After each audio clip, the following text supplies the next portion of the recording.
Well, we've been talking with the former White House Chief of Staff to President Trump, Mark Meadows. And while the Capitol riot was a travesty, the Democrats and the media have made it out to be far worse than it was, calling it an insurrection, which it clearly was not.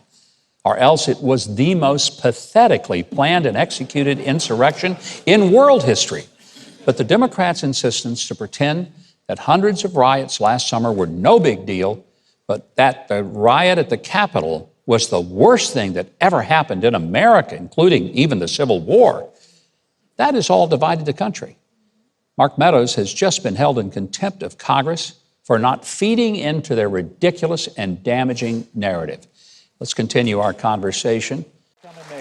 Now, you were chief of staff and with the president on January the 6th of last year when the riot at the Capitol happened.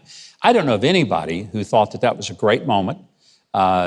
I know you didn't, and that was your counsel. The rub has been, well, you should have gone in there and told the president to go on television immediately. Will you describe for us, without breaking a confidence, what did happen in the White House that day? Well, I can tell you, no one in the White House knew that there was going to be a security breach at the Capitol on that given day. And when it happened, I mean, a number of things went into action immediately. You know, and so the narratives that are out there is that somehow that there was this delay of action on the president's part is blatantly false. And in the end, the truth always prevails. Yeah. And I'm here to tell you that in the end, what they will see is not only did President Trump take action, but that he took immediate action.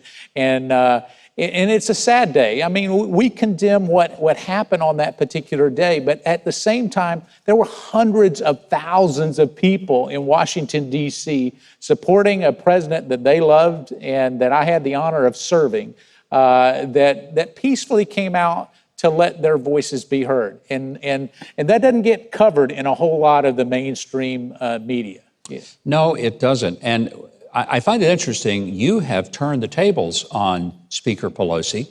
You have sued her. Yes, I have. Tell us about that.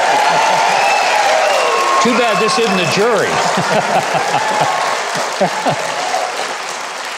Well, I tell you, what I think is the American people need to understand what's going on. And Congress, they want to pretend like this is a real investigation. I think it would be great for the American people to see all of Nancy Pelosi's emails and text messages. I mean, what do you think? I like that. Yeah, why not? Yeah.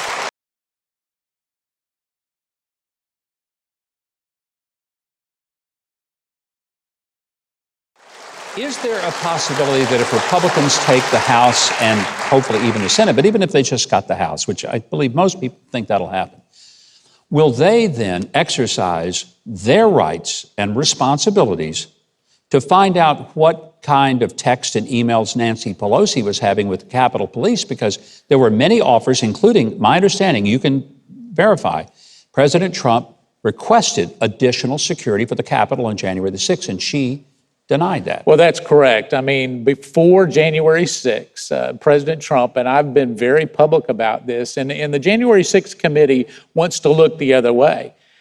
He said not once, but multiple times, I want 10,000 National Guard troops here in the city to make sure that whatever happens here can be done in a peaceful way. Yeah. Now, part of that was because of the unrest that we had prior to that, when we look at it, and yet what happens is that they all said no, and he gets the blame. Now, here's the interesting thing. So we'll make a little bit of news here, so they'll pick up on it. The President of the United States does not have the policing authority for Washington, D.C. It's actually the mayor of Washington, D.C. Yeah. And so everybody wants to focus on a Republican president as that it was his fault when they need to be looking a little bit closer to home. There were all these reports that the riot resulted in the deaths of police officers. It did not. That there were armed insurrectionists. Not one firearm, not one, was found among the people who were there. And I'm not defending breaking in and doing the things they did and defacing and vandalizing property. Right. But the only fatality was Ashli Babbitt, an Air Force veteran who was shot dead. She was unarmed. She was a Trump supporter. In the Capitol. The only person, I never hear the mainstream media mention that she was killed that day. Well, they don't.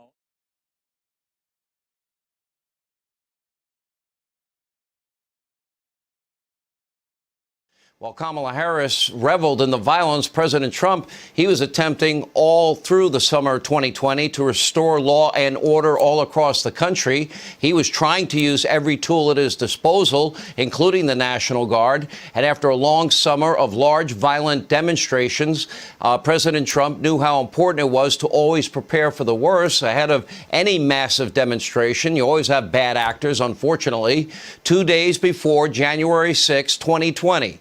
We can now report tonight completely, and we will have it backed up in a minute, that Donald Trump authorized up to 10 or 20,000 National Guard soldiers to protect the Capitol. The Capitol Police Chief also requested the National Guard not once, not twice, not 3 times, 6 separate times.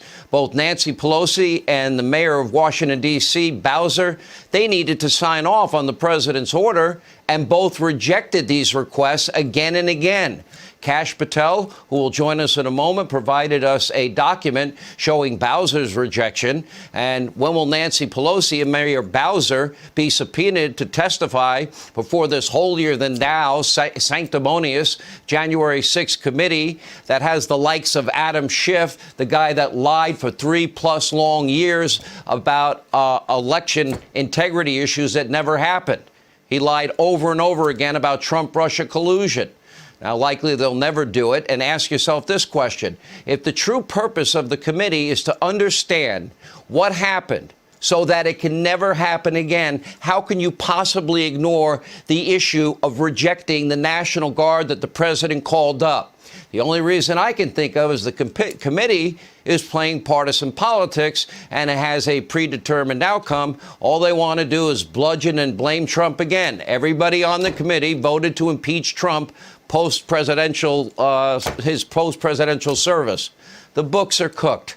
That's why Congressman Jim Jordan and Congressman Jim Banks were barred from the committee. We'll hear from them tonight.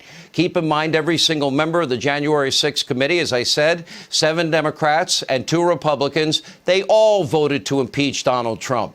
And over the weekend, one of those committee members, Liz Cheney, said her goal was to block President Trump from ever getting near the White House again. Earlier today, in a highly divisive speech, Joe Biden echoed Cheney's fever dreams and accused Donald Trump of doing nothing to protect the Capitol. We now know that's false. So at the Capitol today, as we told you, Kamala Harris will literally read anything that arises on the teleprompter in front of her, read a script that compared January 6th to Pearl Harbor and 9/11. So, you know, it's easy to mock that. It's obviously ludicrous, but it's also maybe, if you fought this country's wars, more than ludicrous. Maybe it's offensive. Joe Kent has fought this country's wars for many years as a career soldier. He's now running for Congress in Washington State. We wish him well in that. He joins us now. Joe Kent, thanks so much for coming on. So what was your reaction when you heard the Vice President of the United States say this? Well, obviously, Tucker, I was deeply offended because it's absolutely appalling and just completely ridiculous. But what I want people to realize is exactly what she's doing. Like you said, I fought these wars before, and I've seen this playbook ran before. What Kamala Harris is doing, what Joe Biden is doing, is they're taking very powerful imagery and they're saying that the attack on Pearl Harbor, the attack on 9/11, this is the same thing that took place on January 6th, because that allows people to compare Trump supporters to Nazis, to actual members of Al-Qaeda. And with that imagery comes the justification to turn the tools of the state against them. I can't believe you're running for Congress. That is such a smart and obvious analysis, and I wish I had said it before you said it, but I think that's exactly right. These words are not chosen by accident, correct? That's right. No, these are very deliberate. Like I said, we've seen this playbook before. There are echoes to the lead up to the Iraq War that they have some intelligence. There's something they can't tell us, but we have to trust them. It's very, very dangerous. But therefore, we have to give them the authorities to send us into a war, a new war. But that war is here, and that war is against the deplorables, Trump supporters, whatever you want to call it. And that war has allowed them to deprive our citizens of their constitutional rights. Those that are still sitting in a gulag in Washington, D.C., deprived of their rights. And then even other Americans who dissent from the current regime's narrative. Just look no further than what they did to the parents that had the audacities to show up to school board meetings. They had the FBI counterterrorism centers turned against them.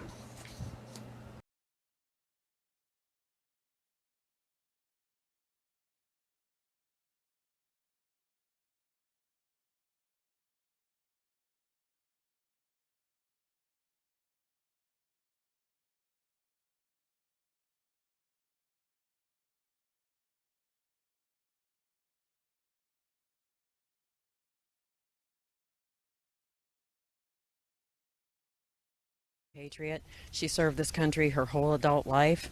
She loved God, loved America, loved her family, and came to D.C. to hear Donald Trump speak about, a stolen election. She felt like that was her last time to hear him speak. Little did we know that'd be her last time to hear anybody speak after she was murdered by a careless, reckless Capitol Police officer, Michael Byrd, who should have been fired 2 years ago for leaving his loaded weapon in a public restroom. I feel like the Capitol Police need to change the way they do things. They operate with impunity, which I did not know until my daughter was publicly executed. I think that most of America does not know that the Capitol Police Department works with impunity. They're not subject to FOIA. They're not subject to transparency. They are another arm of Congress, and they don't answer to an external review like every other police department in this country. My daughter was an amazing, energetic, independent, powerful woman. And I miss her every day. And I'm here because Americans do have the right to protest. It's your right as an American citizen to protest. I would also like to say to Nancy Pelosi, this is not your playhouse, and is not your private domain. The surveillance cameras were put up to capture what happened that day. The American people have a right to see the 14,000 hours of footage. It's not her personal footage.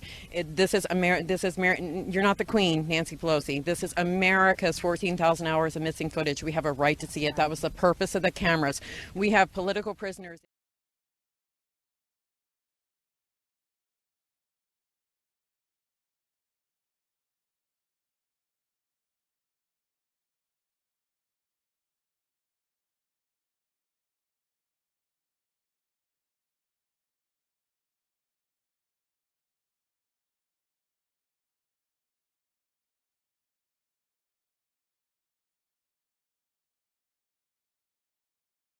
I know that there are protests still happening in major cities across the United States. I'm just not seeing the reporting on it that I had that's right. for the first few weeks. That's right. But they're not going to stop. They're not going to stop. And they're not, this is a movement, I'm telling you. They're not going to stop. And everyone beware, because they're not going to stop. They're not going to stop before Election Day in November, and they're not going to stop after Election Day. And that should be, everyone should take note of that on both levels, that they're not going to let up, and they should not.